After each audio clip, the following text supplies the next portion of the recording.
Guys, the Five Brothers here. It's just me. My brother couldn't be here today. But you know what could be here today? Transformers 1. In fact, you should go see it or something. Anyways, these are the jokes. I hope you guys are enjoying them. So we have some news updates for Transformers 1 and its performance at the box office. And it's nothing short of miraculous. Well, at least it's looking to be that way. We have plenty of updates. I'm still working on that Megatron essay video. I have the script for it finished. I just need to actually record it. So for those looking forward to it, yay, just a little bit longer. Now, Transformers 1 as it stands right now, we don't have the numbers as of today, October 8th, but it has domestically grossed 47 million and international 49 million, with in total worldwide $97 million, which honestly really good so far. It has a nice rebound, nice improvement. We still need to make it all the way to 200 to be considered remotely a success. We could still do it, but it's still a bit trickier because our competition, the Wild Robot, has reached 100 million worldwide already. So it is clear what type of movie, people are choosing to go to. Honestly, that money that the Joker made was completely undeserved, but yeah. The Wild Robot is definitely snatching a lot of the animation audience, and a lot of the audience that would have checked out this movie. Those 100 million could have gone to this movie. We could be at 197 million right now if the Wild Robot didn't exist. It's unfortunately the way it is, and it's not meant to downgrade the Wild Robot because the Wild Robot's a genuinely good movie. It's unfortunate, that's what I'm trying to say. The movie will soon be released in Europe. I think this week is the week where that finally happens. And not only that, we're starting to get more momentum for Transformers 1. Word of mouth is really carrying the movie. Before the movie was released, a lot of people just thought that Transformers 1 was gonna be another kiddie feel movie with fart jokes and MCU level humor. But no, more people are starting to wake up to the fact that it's an actual good movie and more people are actively going to see it. In fact, I know a certain man, one man, alone, betrayed by the company he loves, has taken upon himself to promote Transformers 1. And now, I am talking about is Transformers 1 out yet, or aka TFHypeGuy, as some of you guys might know him as. I talked about him plenty on my channel. He's usually the source of news for a bunch of Transformers stuff. A good friend of mine, I talk to him from time to time. We collab on streams and stuff like that. And my man is single-handedly carrying the movie. Who would win? A competent marketing agency with 4+ years of college degrees in marketing, or one small fanboy?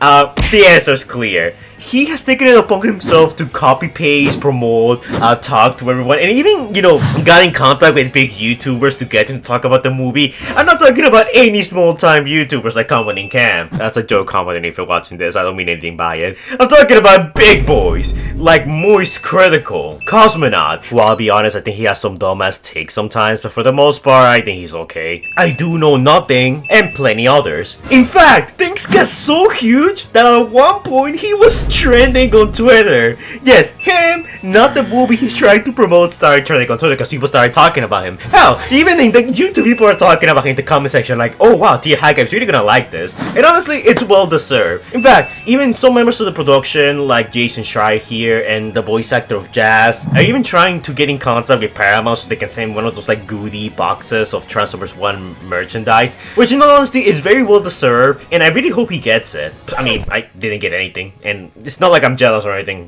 whatever, I didn't want it anyways. And honestly, more and more people are waking up to the fact that it's a good movie and are actively checking it out because of TFHypeGuy and because of his efforts of getting all these big YouTubers to watch Transformers and reporting on it. Good word of mouth is starting to make its magic and carrying the movie a little bit. Exactly if it will reach the $200 million mark, which is what we need to be considered a success, I'm not too sure about that, but I do think we will have at least break even and reach the $150 million mark. And people are saying that whoever's in charge of the marketing team needs to get fired, and I completely agree. What Paramount should do is fire the whole marketing department and give TFHypeGuy the job, because he single-handedly is carrying the movie. Hell, even Jolo Park's getting into the whole TFHypeGuy hype. If you guys want to help, spread the word on Twitter or on YouTube, you can just make videos talking about Transformers 1. You can use the hashtag Transformers 1, TF Weekend, Transformers Transformers or hashtag save TF1, which is what I've been doing. Tell your friends, your family, your dog, your toaster, tell anyone you know about the movie and try to convince them to go watch it. And in honesty, I think this goes to show that Hasbro and Paramount had the wrong idea when it came to celebrities and star talent. In case you guys don't know, what Hasbro and Paramount have been doing for Transformers 1, and this is gonna be another video just like, you know, on the marketing, so look forward to that. They've been doing it wrong. They've been hiring like star talents, like famous people. And look, I don't mean to talk badly about the Boy Scouts for the movie, because all of them did a fantastic job. Like Chris Hemsworth, all the rest, they did a fantastic job. And yes, even you, John, I know you're gonna comment on my video like you always do. So here's my obligatory John Bailey shout out. Typically people pay for those. A lot of the marketing did rely on Chris Hemsworth and the rest of the cast, you know, fooling around and promoting the movie. And there's nothing wrong with that. I think it was kind of cool in a way. And we didn't need some of them, like we could probably do without Scarlett Johansson and a few others. Not because they were bad, just because like you could probably hire someone, you know, less expensive and, you know, with voice acting training. It would have probably been better for, you know, the overall budget of the film. And same thing applies, especially when it comes to the overseas market. So I'm not exactly sure how many territories worldwide are affected by this, but I do know for a fact that the Mexico dub was hijacked by star talent, you know, YouTubers, TikTokers, those types of people that don't have much training but are given the role because they have a huge following and they wanting to promote the movie. Yeah, they did that too for Italy and a bunch of other places. In fact, if you know any other countries, please let me know, because I'm trying to compile a list as to how many territories are affected by this. In fact, a lot of Latin America is not checking out the movie because they say they hate the dub. And honestly, I don't blame them. It sounds horrendous. It makes you want to cut off your own ears. It makes me want to commit Hugo-cide. But anyways, that's the point. I feel like what TFHypeGuy is doing is the right way as to how companies and overall, you know, marketing agencies should approach influencer, star talent marketing. Instead of, you know, just having someone very expensive in the movie do the promotion for the movie, just make a solid enough product, make it good on its own, don't rely on all these gimmicks and stuff like that, and instead ask YouTubers, ask content creators, ask TikTokers to just give you their opinion on the movie. Like Moist Critical talked about it, and Moist Critical is a huge content creator. His word actually carries a lot of weight, so him saying that the movie actually lived up to the hype, especially in comparison to something that really disappointed him like Megalopolis and Joker, that's gonna get people in the seats. It's not the YouTuber or the TikToker itself in the movie that's gonna get people seats. If they do a horrible performance like in the Mexico dub, people are not gonna go check it out. But if those people give their thoughts on the movie, then that will get people in the seats. And TFHypeGuy had the right idea, and the marketing department takes another L. Right now, overall, Transformers 1 has 89% fresh critic Rotten Tomatoes score and 98% audience score. So it's ridiculously good. That's an amazing score to have. But then again, just cause critics and audiences love it, if it doesn't make its money back, it's not gonna mean anything. So we do need this movie to succeed. That's basically the only reason why we kept on getting the Michael Bay movies, because despite their abysmal score with the critics and sometimes even audiences, they still made money. Even in The Last Night, while it was, you know, a flop critically and even with audiences, it made money. That's why we got the Bumblebee movie in the first place, and the Bumblebee movie made its money back, so that's why we got Rise of the Beast. And Rise of the Beast did fairly enough, though I don't exactly blame the movie for its performance. It's mostly because it was thrown in a month where hollow competition. So, you know, it was never really gonna work out. But yeah, this is definitely gonna be a very interesting moment in time where one man kind of carried this movie.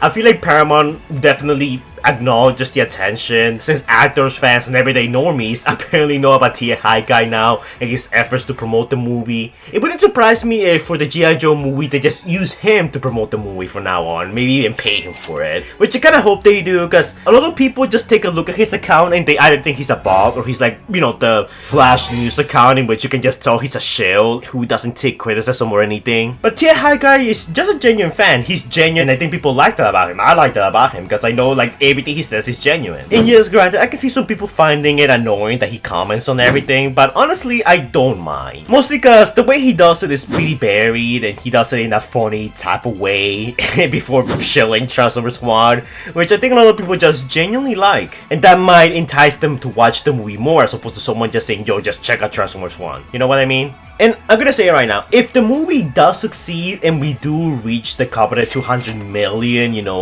box office revenue for this movie, it's gonna be mostly thanks to the fans, good word of mouth, and in spite of the marketing. The movie succeeding is not because of the marketing, it's in spite of it. I want to make that clear, and I feel like we should all, say that around too. Because when the next Transformers movie drops, if we have the same marketing team and the same marketing strategy, the movies are not gonna do good. Then granted, the release date, I don't know what Paramount has been doing with the release date lately, but they've been really flopping there. Rise of the Beast and Transformers 1 did not have good release dates, much less around the world. And I'll be honest, it even almost looks like Paramount is trying to sabotage Transformers 1, because the digital release will be happening in a couple of weeks. And that's not good, because when you release it on digital, people are not gonna see it on theaters. People are just gonna see it in digital, and that's gonna, take away from the box office. There's a lot of people out there that I know are just gonna wait for it to come out on digital before checking it out. And before you guys say that the toys and digital release and Blu-ray sales is gonna carry the movie to success, which yeah, it could, but that is not the ideal way of winning. If the movie doesn't succeed at the box office by itself and needs to rely on all these outside factors to carry it to the finish line, Paramount might rethink about making more Transformers movies, which is a very serious possibility. However, we're not out of the fight just yet, and if anything, Transformers 1 is starting to pick up some steam again, especially with the normie audience. So all we can really do right now is talk about Transformers 1, promote it, use the hashtags and all that. We essentially have to do Paramount's job for them, which is ridiculous. But then again, when you have an incompetent marketing team, I guess it's up to the fans to do all the promoting. Hopefully they get fired. Anyways, just a little update, guys. Transformers, TFHypeGuy is also being, interviewed by several more news outlets like The Hollywood Handle and a few others, YouTubers talking about him. So he's trending. In fact, as I'm updating this video, he's trending once again. My man has more posts than Thanos. So yeah, it is pretty shocking. Also, we have several reports of movie theaters being refueled with people going to see the movie, and there are more showings now. Because before this week, we had reports that Transformers 1 was being pulled from movie theaters, but now the opposite's happening. Now Transformers 1 is being put in more movie theaters. So this is overall great news, and it's nothing short of a Christmas miracle. Hell, even Spanish TV is now getting on the action. But yeah, guys, that's the news update for Transformers 1. Honestly, what's happening is a bit of a miracle, because I think if it wasn't for TFHypeGuy, the movie wouldn't be doing as good as it's doing right now. I mean, granted, it's not ideal, but I think it would be doing way worse if it wasn't for my man here. So shout out to him, go follow him on Twitter if you haven't. Again, keep talking about Transformers 1, keep sharing videos, liking, comment, subscribing, donating to my Patreon. You know how it is, all that cool stuff. That's it for now, guys. Let me know your thoughts and all this in the comments down below. Do you think Transformers 1 will make its money back and be a financial success? Or do you think it's way too late? Do you think the movie being released on Blu-ray has hurt the movie's chances? Because I definitely do think that's the case, but also the economy is not in a really good place, so I know a lot of people who are not gonna watch any movie in general just because, they need to use that money for other more important things. So I understand how it is, and I understand if there's people out there who, haven't seen the movie yet but really want to see it, or want to see the movie and can't see it. Things are complicated all around, and the competition of the Wild Robot and even Joker to some extent complicate things. But yeah, I guess only time will tell. So yeah, as always, guys, don't forget to like, comment, and subscribe. Do all that annoying YouTuber stuff that the algorithm likes so much. And I will see you guys in the next video. Stay safe, guys. Anyways, guys, before we go, shout out to our amazing Patreons: Steve Martin, Primeburst611, Inferno65, Winslow Lopes Hightower, Scout, Polly666, Silverman, King Sparta, Super Cineformat Hedgehog, Xavier the God, Stitch Productions, Scrub Lordo, and Predicting Hunter Plays. And also a big shout out to our channel members: Shin Leviathan Dragon Phoenix, TF Cypher, and Laser Sin. Thank you all for your support, guys, it's much appreciated. It really helps me keep the channel going, and you get a few perks from it. Link to the Patreon and channel membership in the comments down below with more details on them if it interests you. But anyways, thank you for your support, guys, it's much appreciated, and I will see you all in the next video. Stay safe, guys.